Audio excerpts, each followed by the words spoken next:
ঈদের টানা ছুটিতে পর্যটক বরণে প্রস্তুত পাহাড়কন্যা বান্দরবান। ইতিমধ্যে জেলার হোটেল, মোটেল ও রিসোর্টসমূহের ৮০% বুকিং সম্পন্ন হয়েছে বলে জানিয়েছেন সংশ্লিষ্ট ব্যবসায়ীরা। শেষ সময়ে দেখা যায় ধোয়া মোছা আর নতুনভাবে হোটেলগুলো সাজাতে ব্যস্ত সময় পার করছে হোটেল সংশ্লিষ্টরা। আর পর্যটকদের ভ্রমণ নিরাপদ ও আনন্দদায়ক করতে পুলিশের পক্ষ থেকে জোরদার করা হয়েছে নিরাপত্তা ব্যবস্থা।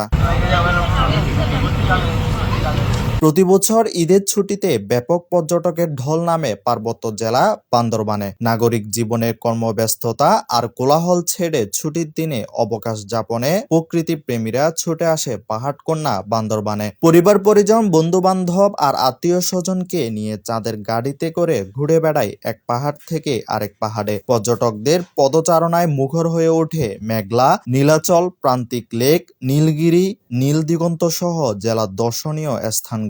জেলা বান্দরবানে আগত পর্যটক ও সাধারণ যাত্রীদের গুরুত্বপূর্ণ সময় ও নিরাপদ যাত্রার কথা মাথায় রেখে আমরা সম্প্রতি Sangu travels close door service চালু করেছি। আমরা যাত্রীদের সেবায় সর্বোচ্চ গুরুত্ব দিয়ে কার্যক্রম চালিয়ে যাচ্ছি। এই বছরে আমরা ঈদের জন্য প্রস্তুতি নিচ্ছি।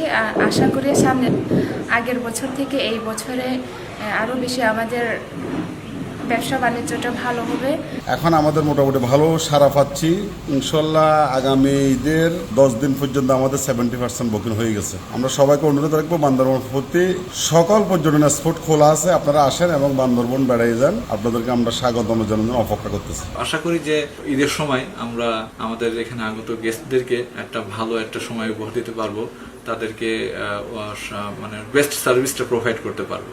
জেলায় আগত পর্যটকদের নিরাপত্তা জোরদারের বিষয়ে বান্দরবান জেলা পুলিশের অতিরিক্ত পুলিশ সুপার মোহাম্মদ আব্দুল করিম বলেন, ঈদের টানা ছুটিতে আগত পর্যটকদের নিরাপত্তার বিষয়টি মাথায় রেখে জেলা এবং উপজেলার পর্যটন স্পট সমূহে পুলিশের বাড়তি টহল দল মোতায়েন করা হয়েছে। এছাড়া ঈদের দ্বিতীয় দিন হতে পর্যটন কেন্দ্রসমূহে পোশাকধারী পুলিশ সদস্যদের পাশাপাশি সাদা পোশাকেও পুলিশ সদস্য দায়িত্ব পালন করবেন।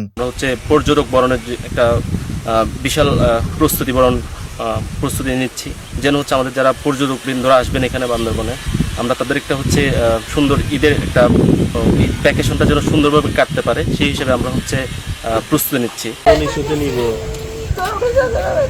Desk report, Chattogram news.